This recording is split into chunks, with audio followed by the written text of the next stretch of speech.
No, 12.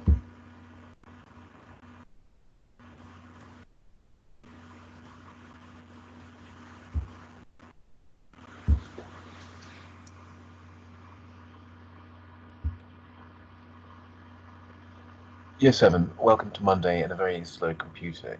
Can't seem to get that any quicker.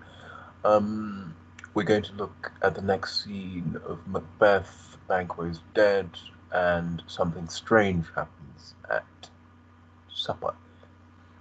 So it involves a hallucination. Do you remember what hallucination means? Well, if you don't, it means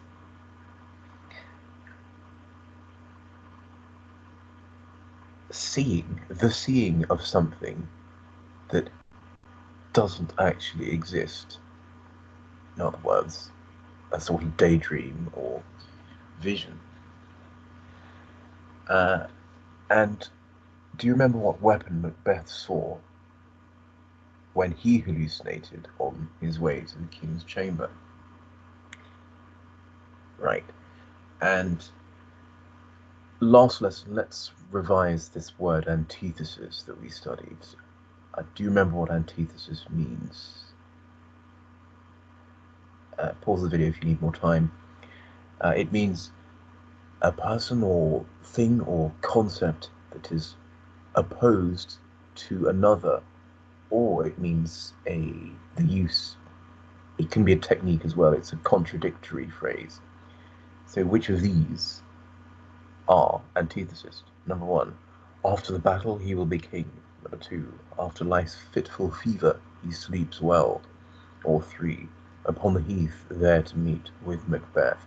Which of those is antithesis? In other words, which of those sentences has two meanings that are opposed to each other? Today I'm going to teach you a very clever word, irony. Irony is when what is said is opposite to what is meant or expected. For example, you could say, I ate so much spinach that ironically it gave me an allergic reaction. I was in hospital for a month. So you're trying to be healthy, but it had the opposite intention. And it takes its name from ironia, which means assumed ignorance. So how is it ironic that Macbeth is feeling more vulnerable than ever? So he's king. How's it ironic that he's feeling more vulnerable than ever, weaker than ever? And now you're much cleverer than I am, and I'd like you to fill in the gaps with your clever comments. Irony is the antithesis of what? I'll leave that to you. So today you are going to prepare to interpret Act 3, Scene 4, because on Wednesday we'd like you to design the staging of this scene.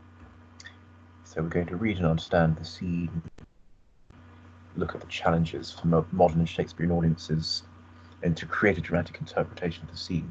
That's today and Wednesday.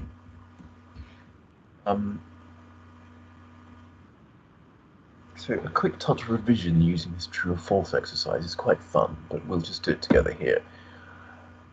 Are these statements true or false? Macbeth has just murdered Banquo and Fleance. True or false? False. Remember, the boy survived. Secondly, the witches told Macbeth, witches told Macbeth, you will be father of the line of kings, is false because Banquo is going to hand the crown down. I have to stop doing this. Macbeth is now king of Scotland. If, in case you are in any doubt, he does now wear the crown. Duncan's sons, Malcolm and Donalbain, have admitted murdering their father. Remember, they were in the second chamber, sleeping next to their father. True or false? It's actually false. They've escaped to England and Ireland, and they were suspected of murdering them. They didn't confess. They've just gone very safely. And Lady Macbeth is troubled by Macbeth's state of mind. He is very anxious. He's distracted. She said, "What's done is done." Therefore, it's read. I'm going to ask you 4 questions. That's all today. What is Lady Macbeth thinking in the scene? What is Macbeth thinking in the scene? There are 2 more. What are the guests thinking in the scene? And what words does Macbeth use to describe his situation when he realizes Fleance has escaped? The scene opens with the murderers explaining that they haven't quite succeeded in doing everything Macbeth wanted them to do, and it ends with Macbeth completely delusional and distracted, having seen a ghost, the ghost of Banquo. So the murderers reports. Okay, so let's jump out of this program, jump over to the text. We'll read it together quickly. So we select Eng, wherever Eng is.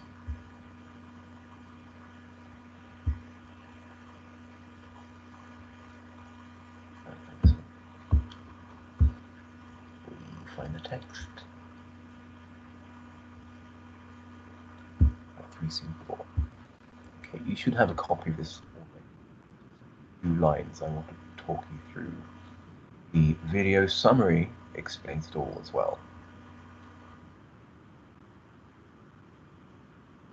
So the scene opens with Macbeth at a hall. He's invited Banquo and some other lords to dinner, and remember, he asks Lady Macbeth to speak well of Banquo, but the murderer appears at the door and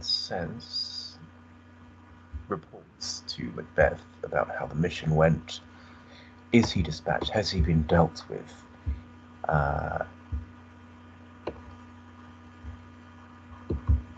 Then sometimes I'm afraid they leave out the names of who's speaking, but the murderer here says, "My lord, his throat is cut." That's to say, Banquo's throat's cut. Macbeth says, "If you haven't cut his throat, sorry about such the graphic detail, you are the non-pareil, which means you are without equal. Pareil means equal in French."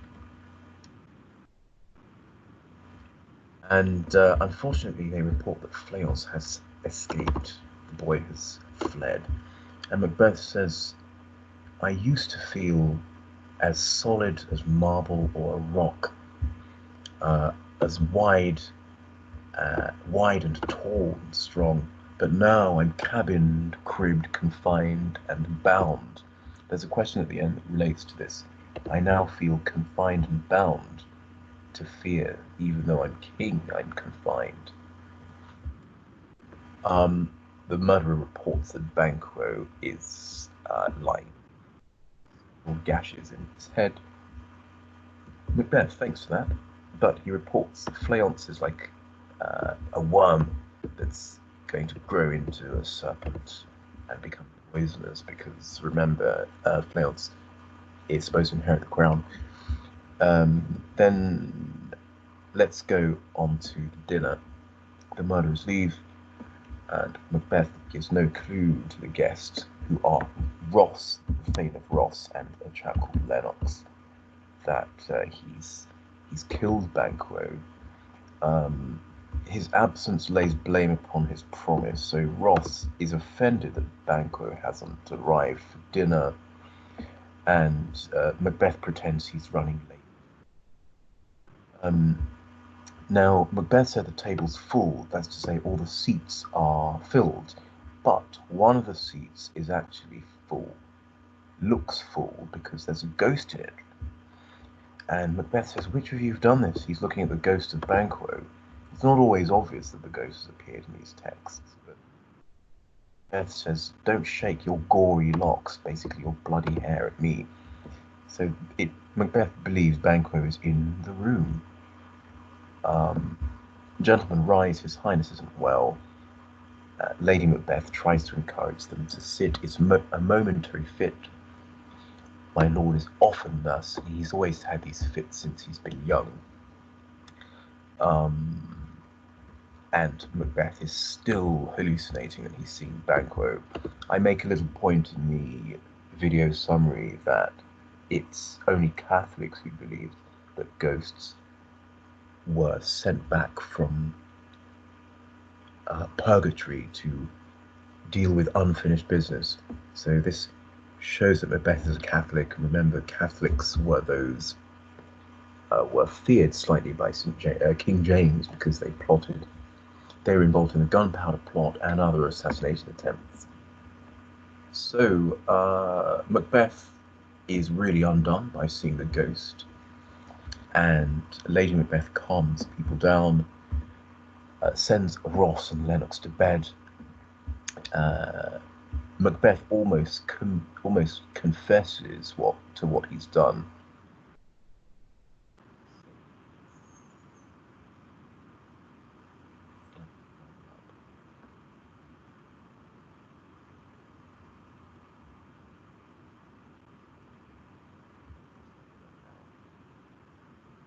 He says words to the effect that he shed blood and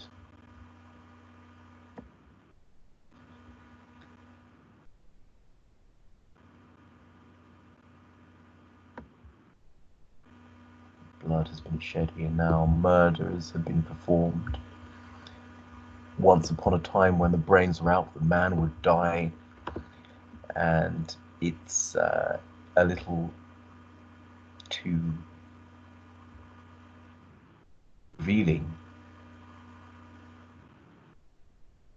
So Ross and Lennox hear all of that, but politely say, "We are going to bed." Lady Macbeth says a kind goodnight to them all, and Macbeth ends the scene by saying, "I'm going to see the weird sisters, basically the witches, because I'm bent. I'm very keen to know if they have anything worse in store for me. I need to know the truth." That is the end of the scene. So let's now jump back to the video summary, but before then, actually, let me remind you of the questions.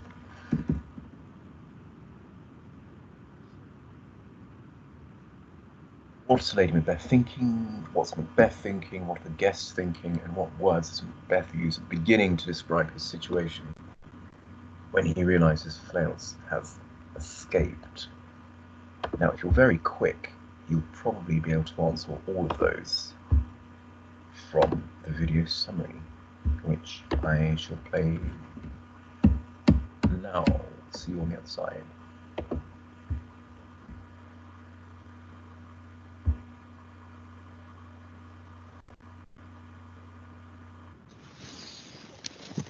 Students, welcome to a rather dark heath. This is actually take 2 of a video I deleted by accident earlier on, so we are at dusk. The last time you met, Banquo was murdered on the instructions of Macbeth. I'll just fill you in briefly on what happened. Here, we're going later on to Inverness Castle for dinner, because Macbeth is expecting Banquo. Unfortunately for Banquo, here he lies in a ditch with, as the murderers would explain, 20 gashes to his head. Unfortunately, the egg could only sustain one rather big gash. Apologies for graphic nature. The people responsible are on the way to the castle. Here are the murderers. They're going to explain to Macbeth that Fleance has escaped. Fleance has escaped. Macbeth is pretending to expect Banquo at supper. But back at the castle, he is going to receive Banquo in the form of a ghost. Now, medieval audiences wouldn't be surprised to hear about ghosts on stage. It was believed, if you were a Catholic, that ghosts would return from the dead on God's instructions to deal with unfinished business. So, if a spirit was chosen by God, he would come back. So that declares Macbeth as a Catholic because he sees Banquo's ghost at dinner. Protestants simply believed that you'd go to heaven or hell, from whence you wouldn't return. It was known as the unfinished, the undiscovered country. So, I'm going to get ready for dinner and leave you with some quotations that shows you what happens.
towards those because I keep thinking I've made a spelling mistake. So, yes, what's Lady Macbeth thinking? What's Macbeth thinking? What are the guests thinking? And what words does Macbeth use to describe his position, his predicament? It's worth answering these actually this time. What did Macbeth just hallucinate? And how is Macbeth being ironic when he says he is bound in? That's to mean he's tied up. So think about the status he has now and compare that with how he feels. He's bound in by all of these threats. Fleance exists. The crown isn't that secure anymore. How is that ironic? Talk to you soon.